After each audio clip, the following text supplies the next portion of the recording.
Hi guys! So, nag-order ko anino para sa face ba. Inod-nod-nod daw ni siya sa now. Aron mo gamay imong now. I don't think so kung totoo, pero let's try. So far, maganda naman yung packaging niya. Chinese product. Pero sure ako hindi siya totally original. Try lang. Tingnan natin kung mag-workout ba. Napakaraming nakikita ko nito sa Facebook eh. Kaya, yung ni-research ko sa Shopee, ayan, ay, nang binayaran ko nito, it's 99 pesos lang.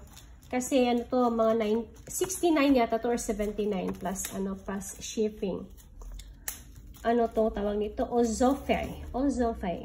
Ozofei? Yes. So, tingnan natin kung okay ba siya. Ako, tingnan nyo guys. Nilagyan ng mata. Yung bobong, nilagyan ng anak ko. Tingnan natin kung maganda ba siya, no? Ay, nako.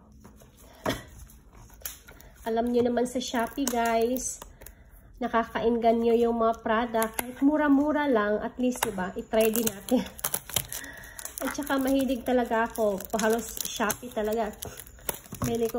Umu-order ako ng mga damit ng baby ko sa Shopee talaga. Ayan o, ito, yung sinuot niya sa Shopee to. Mura lang. Ang ganda pa ng mga damit galing from China. Then, yung mga slippers sa Shopee din. Kasi makakabili ka na worth it, yung yung rubber na chinelas. Meron akong na-check out is 159 lang yung babayaran ko. So, maganda siya. Mas prefer akong bumili sa mga Shopee kaysa dito sa mga mall. Aside sa mura, okay naman. Hindi mo na kailangan pang mamasahe, di ba? So, ito siya. Try natin anong magagamit ito. Oh, ito pala siya. Let's try. Oh. Baby, can you hold here? Paki-hold. Yeah. Okay. Okay. Ito pala. Wow! Dili Oh my God! It's not toy, oy. It's not a toy. Yes. It's a face mommy.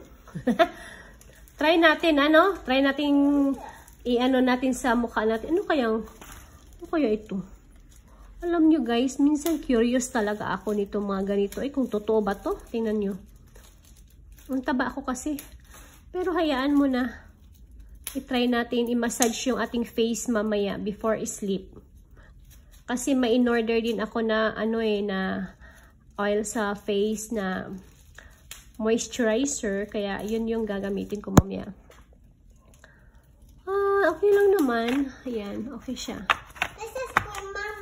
Okay siya.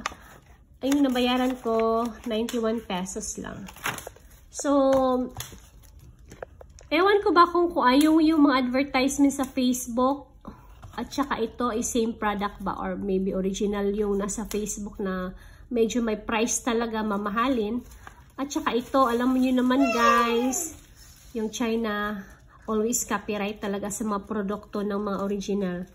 Pero hayaan na natin. At least, itry natin kung anong resulta. Hindi naman ako masyadong naniniwala.